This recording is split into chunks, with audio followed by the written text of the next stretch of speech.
नमस्कार. मी डॉक्टर प्रतिभा जाधव, नाशिकहून.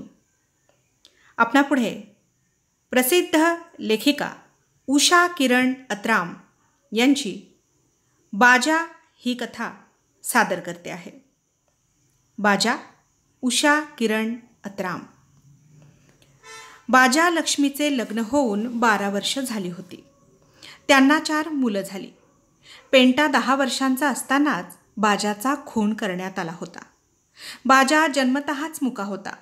त्याचे मायबाप ताना आणि सोना. रामय्या सावकाराकडे बिगार म्हणून काम करीत होते. ताना बाजाचा बाप. 10 वर्षांचा होता तेव्हाच त्याचे मायबापही रामय्याच्या बापाकडे वेठबिगारी म्हणून कामाला होते. संपूर्ण आयुष्य तानाच्या बापाने वेठबिगारी केली. त्याच्या कुटुंबातील माय, बहीण, भावंड सारीच वेठबिगारी म्हणून काम करता करता संपूर्ण आयुष्य गेलं. परंतु सावकाराचं कर्ज फेडता आलं नाही. कर्जाचे पाश फासासारखे गळ्यात अडकवून बाजा गुरासारखा वेठबिगारी करीत होता. लक्ष्मीसुद्धा संपूर्ण वेळ सकाळपासून रात्रीपर्यंत सावकाराकडे काम करायची. कर्जाची फेड केव्हा होईल याची दोघांनाही चिंता होती. सावकार आणखी किती कर्ज बाकी आहे? मुका बाजा विचारू शकत नव्हता. सावकार शेतातील घरातील सर्व कामं बैलासारखी बाजाकडून करवून घ्यायचा. एकदा तर पावसाळ्यात धान शेतीचे काम सुरू होते. मुसळधार पाऊस पडत होता. धान शेतीसाठी पाळे खणणे, चिखल तुडवणे, फणी मारणे ही कामं सुरू होती. सावकाराकडे 7-8 बिगारी होते. ऐन फणी मारणे, चिखल करण्याच्या वेळी एक हल्ल्या बिमार झाला आणि मेला म्हणून औत बंद झाले. असे हरिकिशन दुसऱ्या बिगाऱ्यांनी सावकाराला सांगितले. सावकार, हल्या मेला, नांगर कसा फिरवू, चिखल कसा तुडवू? सावकार चिडला. म्हणाला, सांगताना लाज नाही वाटत? आता वेळेवर रोवण झालं नाही तर तुम्हा सर्व बिगारांना जिवंत पुरवणे माझ्या दंडात. कुठे गेला तो मुका? तो फणी मारत आहे दंडात, बोलाव त्याला. बाजा 10-12 दिवसांपासून सकाळपासून रात्रीपर्यंत चिखलात फणी मारण्याचे काम करीत होता. सर्वांग चिखलाने माखलेले, हाडकुळा, हाडाला हाड मागून चामडीचं तेवढं पाल, हाडावर पांघरलेलं त्याचं शरीर, खोल खोल खोप्यांसारखे निस्तेज थकलेले डोळे, गालाचे हाड वर येऊन गाल खोल केलेले. हसला की टिकटिक 2 दात त्या हडकुळ्या चेहऱ्यात चमकायचे. अंधारात काजवा चमकावा तसे डोक्यावरचे राठ भुरके केस बांबूच्या मुळासारखे ताठ उभे. अंगावर फक्त वीतभर लंगोटी ठिगळ लावल्याप्रमाणे. उन्ह असो पाऊस असो अंगभर कपडे कधीच पाहिले नव्हते बाजाने.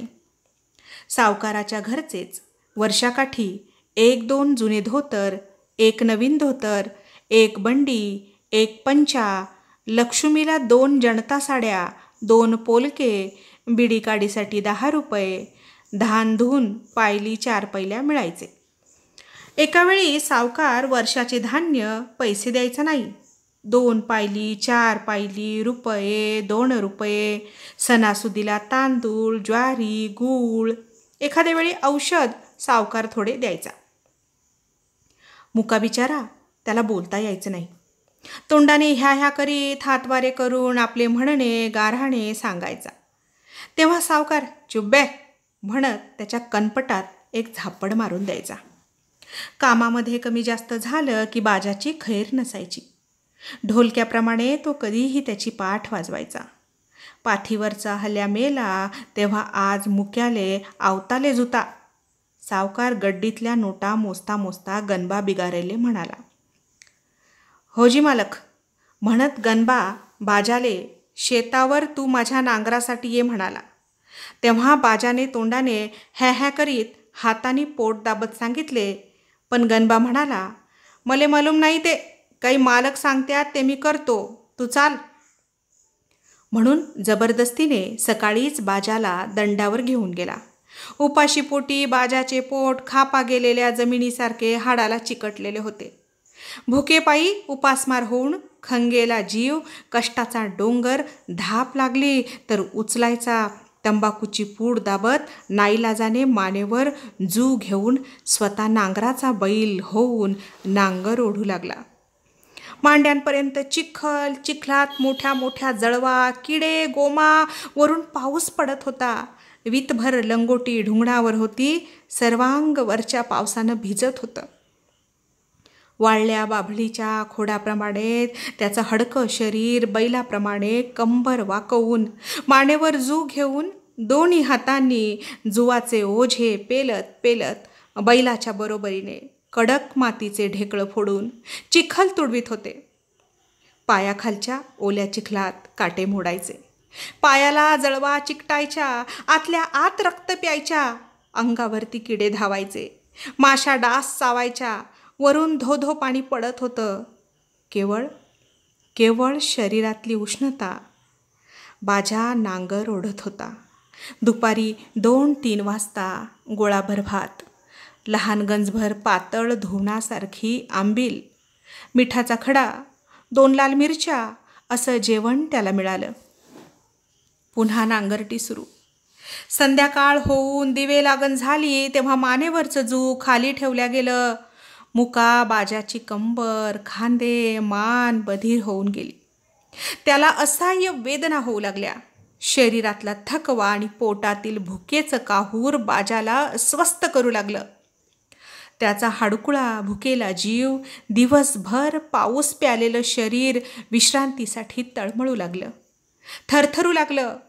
औत सोडून मालकाच्या घरी येताच बैलांना, हल्ल्यांना चारा टाकून पुन्हा दिवे लावणे, खाटा टाकणे, दुकानात तांदूळाचे पोते नेणे, दुकानातील तेलाचे पिपे, गुळाचे पोते, कोठी घरातून आणून ठेवणे, आलेले धान भरून ठेवणे, सारी कामं मुकाट्याने करून आता घरी जातो म्हणून सावकाराला ह्या हातवारे करीत बाजा सांगू लागला.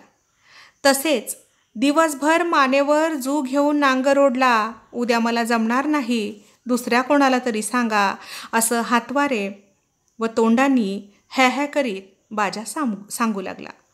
तेव्हा सावकार कुत्र्यासारखा त्याच्या अंगावर येऊन म्हणाला, काय झालं? काम करायला नेट लागते काय? थकला बे? एवढं माझं कर्ज तुझ्या बापानी खंडवलं नाही आणि तू असा कामचोर? मुजरपणा करशील तर बाजारात नेऊन इकून टाकीन. चुपचाप नवा हल्ल्या घेईपर्यंत, माझे रोवणे होईपर्यंत तूच नांगर ओढायचं. जास्त तोंड चालवशील तर चाबकानं फोडून काढीन.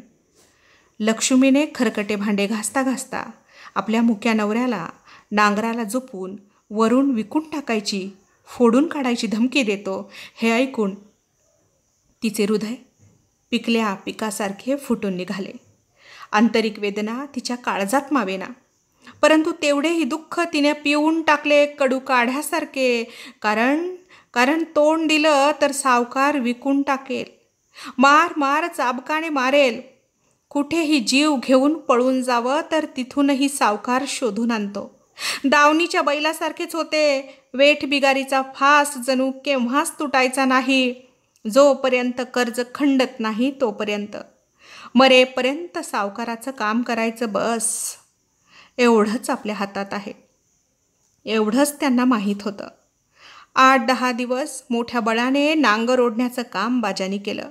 सतत पावसात भिजून त्याचं शरीर तापाने भरलं, फनफनलं. शरीरातील होते नव्हते रक्त आटून अधिकच हाडकुळा देह सनकाडीसारखा वाळून करपून गेला. डोळे खोल डोहासारखे निर्जल आणि निस्तेज. बुबुळ काय ते आत फिरायचे. थंडी पावसाने त्याची छाती दुखून तो खोकत होता. चालताना त्याचे शरीर झोकांड्या खायचे. त्याचे खोल डोळे गप्प बसून जायचे. डोक्यात वादळ भरल्यासारखे वाटून त्याचे भोवती पृथ्वीच फिरत आहे असं त्याला वाटायचं. ताप खूप भरला म्हणून संध्याकाळी सावकारानं घरून येताना तिनं मालकीनला गूळ मागितला. तेव्हा 2 बट्टी गूळ, चहाची पूड 2 रुपयाची होते. 2 पायली सरीचे तांदूळ, पायलीभर जाडे मीठ 32 रुपये होते. 32 रुपये आज एका दिवशीचा हिशोब सावकाराने लिहून ठेवला आणि जा चहा बी पी, पण उद्या कामाला ये, निजून राहू नको नखरे मी ऐकून घेणार नाही, असे नवरा बायकोला धमकी देत त्याने ठणकावले. दोघेही खोपटात शिरले. पेंटा, चिंगी, मिंगी जाळ पेटवून मायबापाची वाट पाहत होते. बापा, ताप आला गा? मग उद्याले कामावर नको जाऊ, मी जाईन तुझ्या बदल्यात, लहानसा पेंटा म्हणाला. हॅ हॅ करीत कसूनुसे हसून बाजा म्हणाला, हातवारे करीत. तो मोठा खराब माणूस आहे, मीच जाईन बाबा, तू अजून लहान आहेस. आपल्या पोराचे ही जीवन वेठीचे ओझे पेलण्यातच जाईल काय? पाथीचा बैल जसा मेड्याच्या भोवती गोल गोलच फिरत राहतो, तसेच हे वेठ बिगारीचे चाक असेच फिरत राहील का आमच्या पिढ्यानपिढ्याच्या जीवावर? मुक्या बाजाने स्वतःशीच प्रश्न केला आणि त्याचे डोळे खळखळून भरून आले. लहानशा पेंटाने बापाचे डोळे पुसले. आपल्या मायबापाला सावकार गुरासारखं राबवून घेतो, गुरासारखं मारतो. कष्टाची किंमत ठरवली जात नाही, परंतु कर्जाचा डोंगर वाढतच जातो. सावकार महाहरामखोर आहे. आपण मोठे होऊ तेव्हा कसेही करून याचा बदला घेऊच. त्याचे बालमन नाना तऱ्हेच्या कल्पनांनी या राक्षसी विळख्यातून सुटका करून घेण्यासाठी स्वतःशीच विचार करू लागला.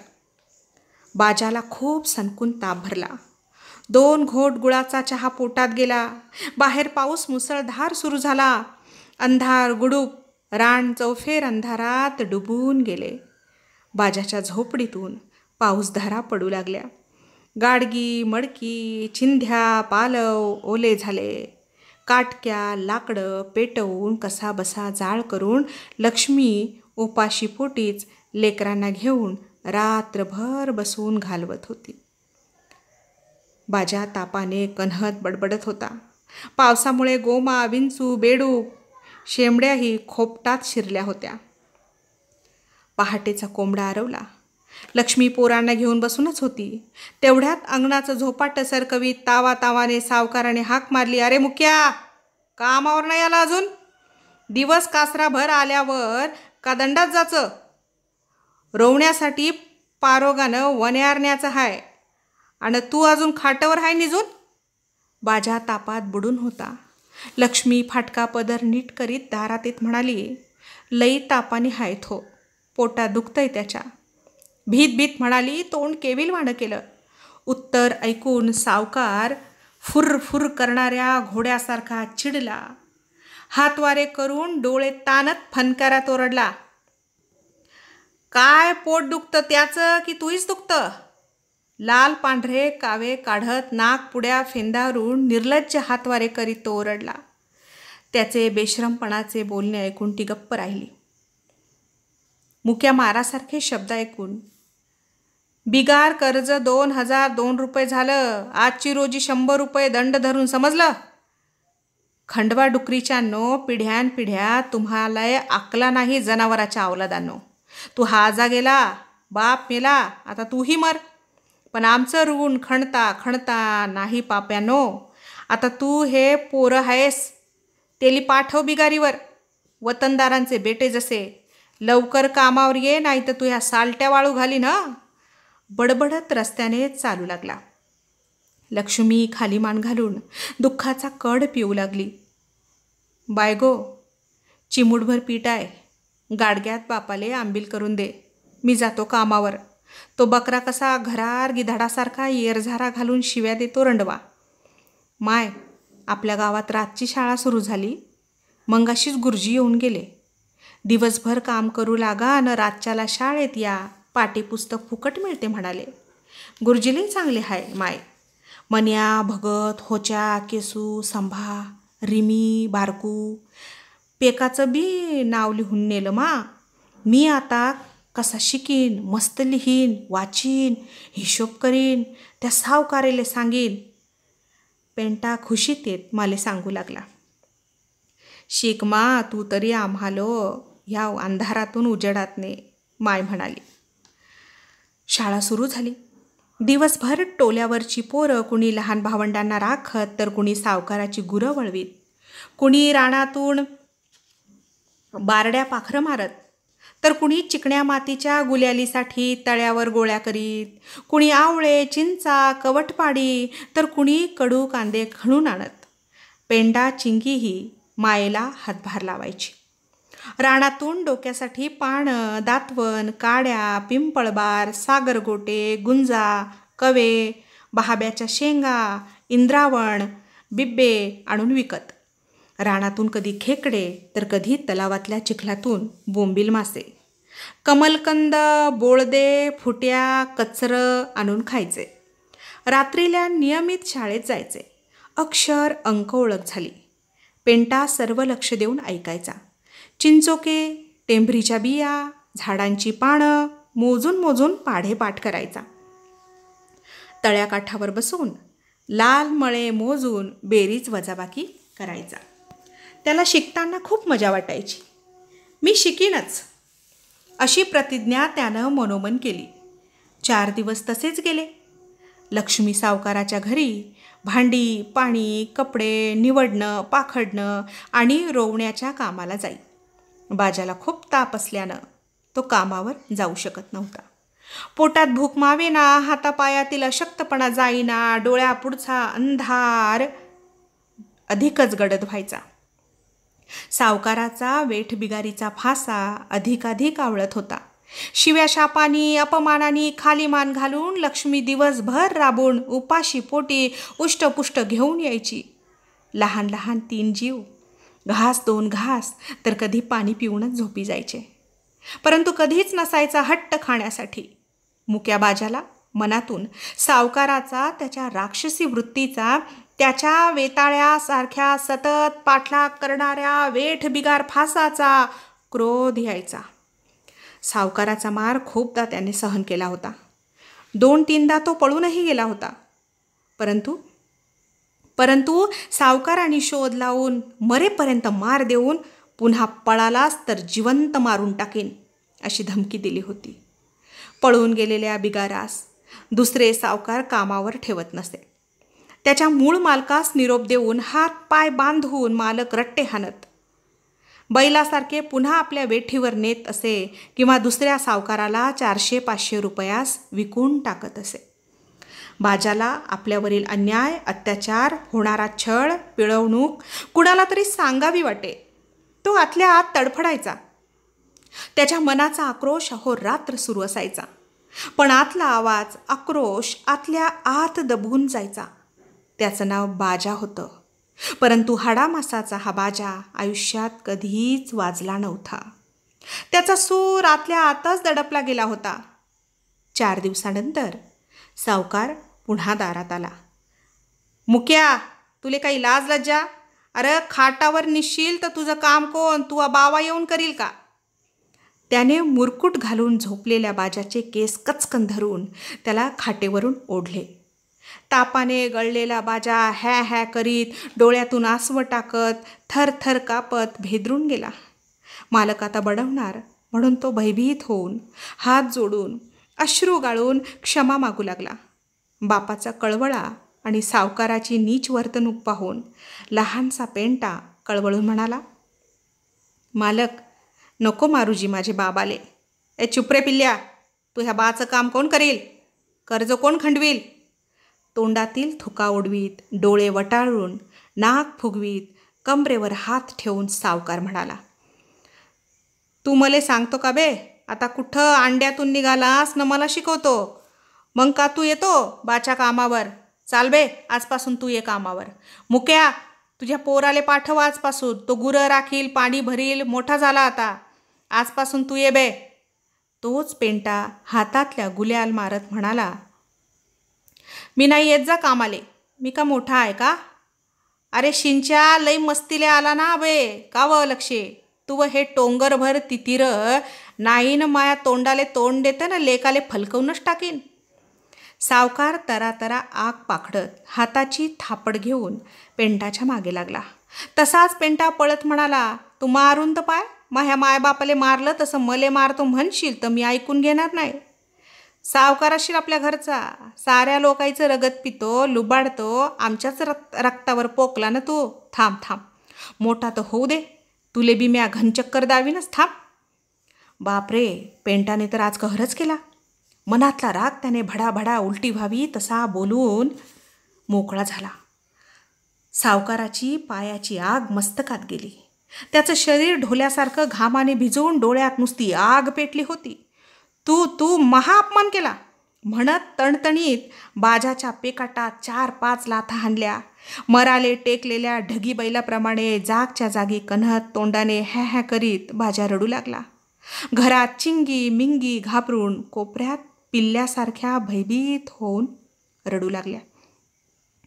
लक्ष्मी उभ्या उभ्या आसवं पुसत अपमान पचवीत होती. पेंटा सावकाराले शिव्या देऊन निर्भय मनाने रानाकडे धावत गेला. तलावाकाठच्या आजनाच्या झाडावर बसून पाने मोजून मोजून पाढे पाठ केले. तलावातले तांबडे पिवळे कमळ मोजून बेरीज वजाबाकी केली. तलावाच्या काठाकाठांनी चिखलात हात घालून घालून कमळाच्या फुट्या बोळंदे काढले. लांब लांब इठगळीसारख्या वळवळणाऱ्या बोंबील मासोळ्या धरल्या. सागाच्या पानांचे मोठे डोफे बनवून त्यात मोसळ्या ओळंदे फुट्या घरी घेऊन आला. त्याला पाहून बाजा संतापला. कारण सावकाराला बरे वाईट बोलल्यामुळे बाजाला मार मिळाला होता आणि यापुढे जास्त छळ होणार या भीतीने बाजा खाटेवरून हॅ हॅ करीत संतापला. तेव्हा पेंटा म्हणाला, बाबा तू भिवू नको, उद्या मी मोठा होईन, तुझ्यावरचं कर्ज चुकवीन, काम करीन. पेंटा आता चांगला लिहायला वाचायला शिकला. पाटी दप्तर नसायचे, परंतु तो वर्गात मन लावून शिकायचा. गावातल्या इतर 2-4 पोरांजवळची पुस्तकं पाहून पेंटा अभ्यास करायचा. वर्गात गुरुजींनी शिकवलेले ध्यानात ठेवायचा. त्याच्या मनात जिद्द होती. सावकाराचा बदला घेईनच, कसेही करून शिकून मोठा होईन हा ठराव त्याने स्वतःशीच केला होता.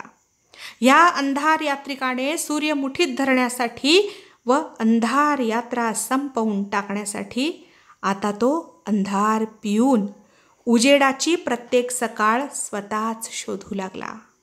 त्याने आणलेले बोंबील धुतले, तलावातले बोळंदे फुट्या उकडून आपण खाल्ले, चिंगीमिंगीला दिले आणि खुटीवरचा ढोल काढून ताल धरून वाजवू लागला. बोंबीलचा रस्सा बाबाला पिण्यासाठी करून दिला. तशी त्याला हुशारी वाटली, जणू बुडत्याला काठीचा आधार. आज रविवार होता. हळूहळू चालत जाऊन सावकाराले माफी मागून घरात 4-2 पायली ज्वारी धान मागतो म्हणून बाजा काठीच्या आधाराने कसाबसा दुकानात पोचला. सर्व अंग जीर्णक्षीण होऊन चामडीचे पाल रंग उडून कोंडा निघाल्याप्रमाणे दिसावे तसा बाजा दिसत होता. टिरीवरची लंगोटही फाटूशन गेली होती. ओठावर डांगराप्रमाणे फटी दिसत होत्या. हातापायावरचा कोंडा उफाळत होता. नखे वाढून वाकडी तिकडी पांढरी फट्ट दिसायची. त्याला बोलताना धाप लागायची. सावकार गल्ल्यावर धनात्रीच्या सापाप्रमाणे फतकल मारून नोटा मोजत होता. एक गडी रानातून आलेल्या गोंड भिल्लाजवळून 1 किलो चारोळ्याच्या बदल्यात 5 किलो जाडे मीठ देत होता. दुसरा गडी 10 पैसे किलोप्रमाणे मोह मोजत होता. तर कुडभर धानावर 10 तंबाखूची पानं याप्रमाणे नोकर माल देत होता. त्याच्या बदल्यात सावकार हिशोब अडाण्या ग्राहकांना सांगून पैसे देत होता.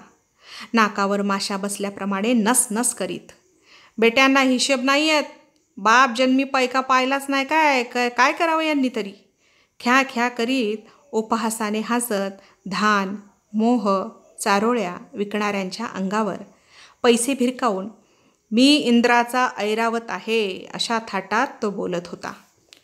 समोरून काठी टेकत टेकत हूं हूं करीत आलेल्या बाजाकडे त्यांनी मुद्दाम दुर्लक्ष केले.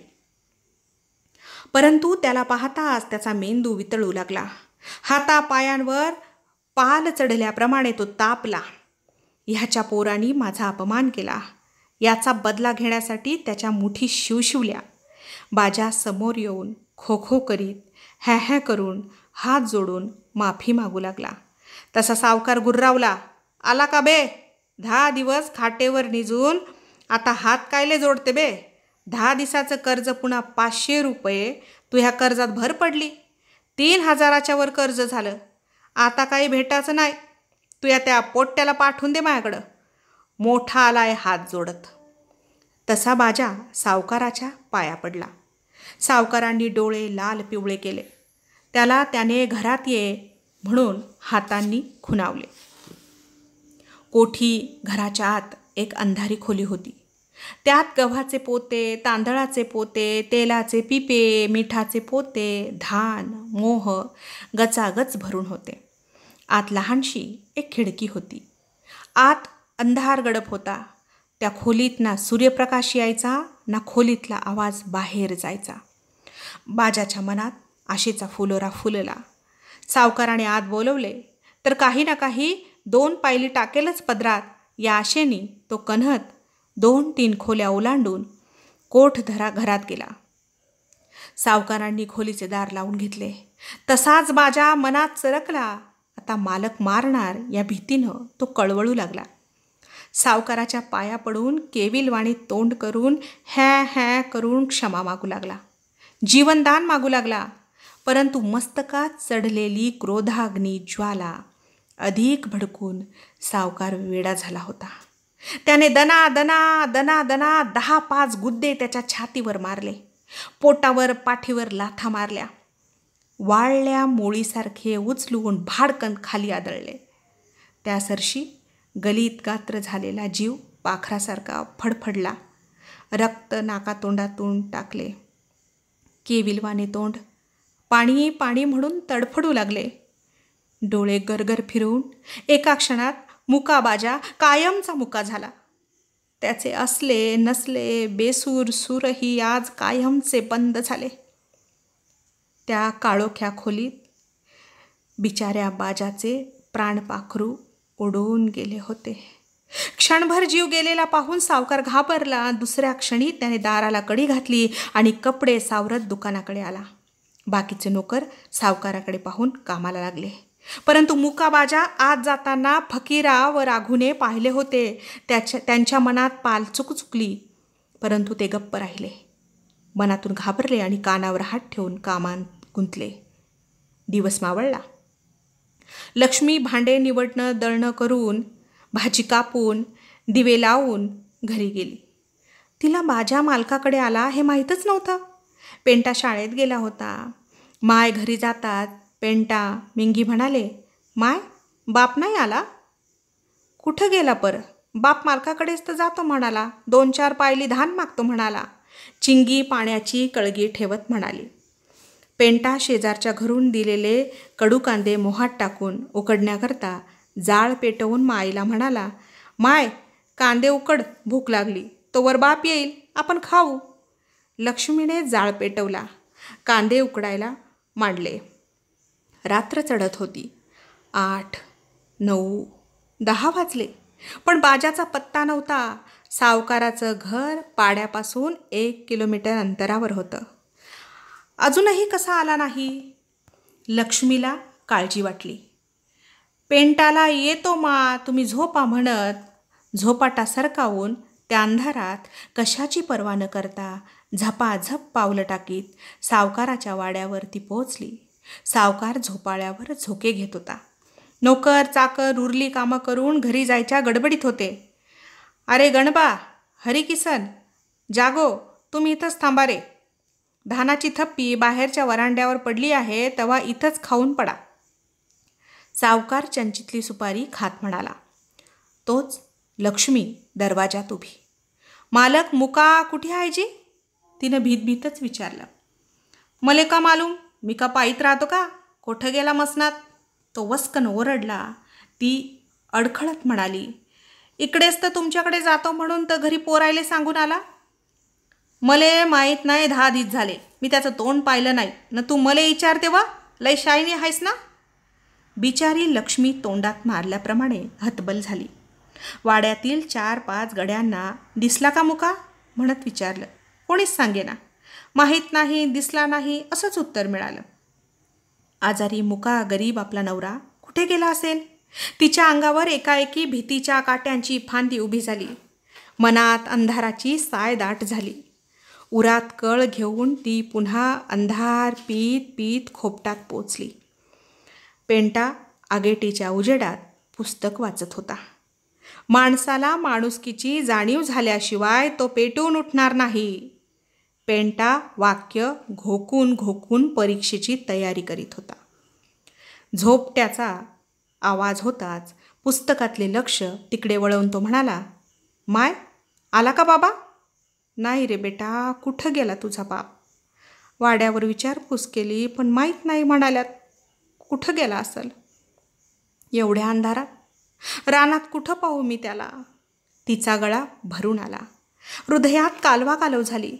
डोहात दगड पडून अनंत डोह काळीमा लहरी उठाव्यात तशा विचाराच्या काळोख लहरी तिच्या मनात उठून तिला अस्वस्थ करू लागल्या, हेलकावे देऊ लागल्या.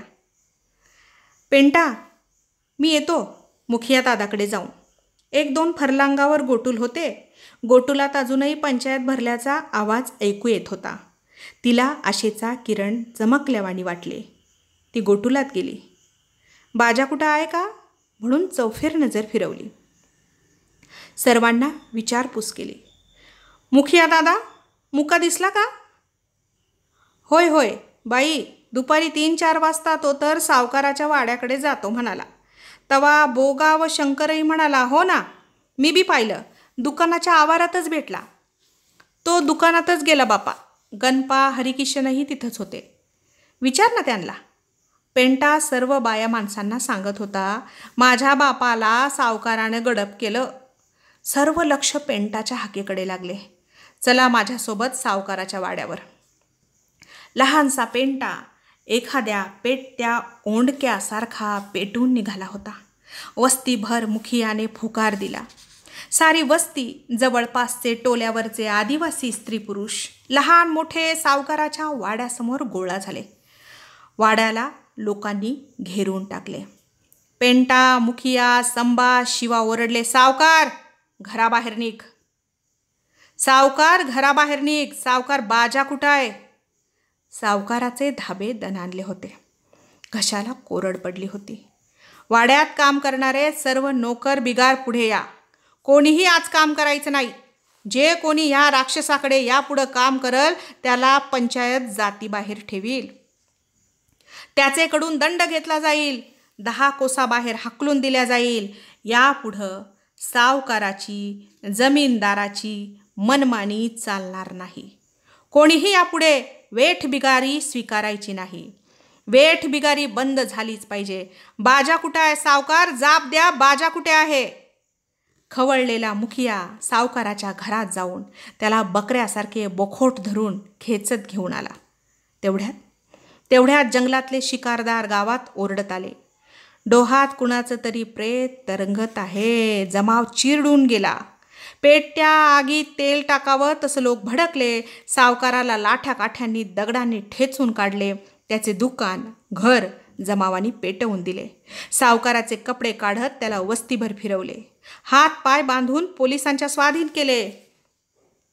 जवळच्या पोलीस स्टेशनला खबर दिली. खुनाला वाचा फुटली. पेंटाला गुलामीची, अन्यायाची जाणीव झाली. तो चिंगी, मिंगी, हंबरडा फोडून रडले. मुक्या बापाचा आवाज आता कानावर ऐकू यायचा नाही. अन्याय, शोषणाची, वेठबिगारीची जाण बाजाच्या मृत्यूनं सर्वांनाच झाली. गावागावात वेठबिगारीची जाण बाजाच्या मृत्यूनं सर्वांनाच झाली.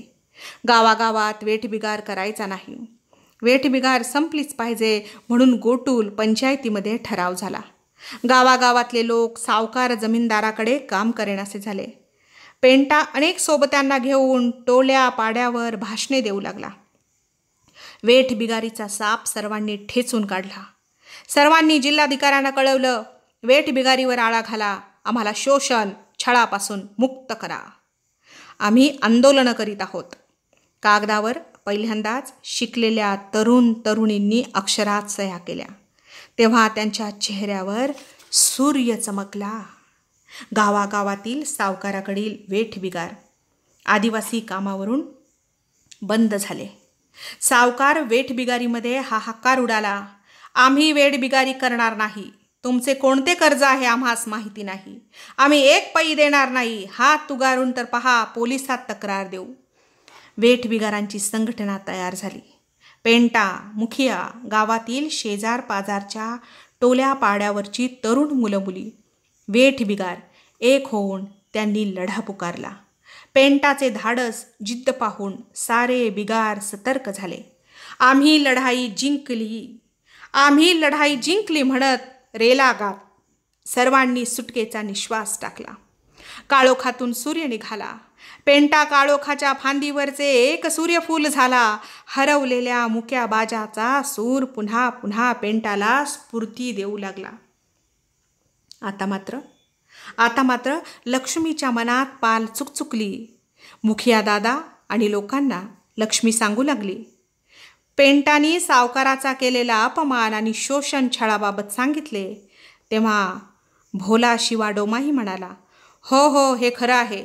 सावकारानं संबा खटुले परवाच बाजारात तोंगावच्या सावकाराले 500-500 रुपयात विकलं आणि तो डोंगरीचा सावकार तो बी अवताला जुतेत. आणि पोरीची लग्न झाली की त्याच्या संगबी बिगारणी म्हणून पोरी. बायका आमच्या आदिवासीच्या पाठवेतन. आम्ही का जनावर आहोत का? संबा म्हणाला. मुखिया म्हणाला, हे फार झालं, तुम्हीच भेकूड आहात. अरे समदे बोला ना, उद्यापासून आम्ही बिगार करणार नाही म्हणाव. पंचक्रोशीतल्या समद्या लोकायले जाऊन सांगा, कोणी बिगार नाही. अन्यायाले वाचा फोडल्या बिगर अन्याय कमी होणार नाही. राजे हो, बाई घरी जा. आम्ही पायटेलच सारेजण फिरून बाजाचा शोध लावू. तू जा, फिकीर करू नको. मुखियाने धीर देताच लक्ष्मी घरी आली. मध्यरात्र झाली होती. पेंटा, मिंगी, चिंगी पेटत्या लाकडाच्या धुनीजवळ उपाशीच झोपी गेले होते. लक्ष्मी डोळ्यातले पाणी पुसत चाहूल घेत अंधार संपण्याची वाट पाहत होते.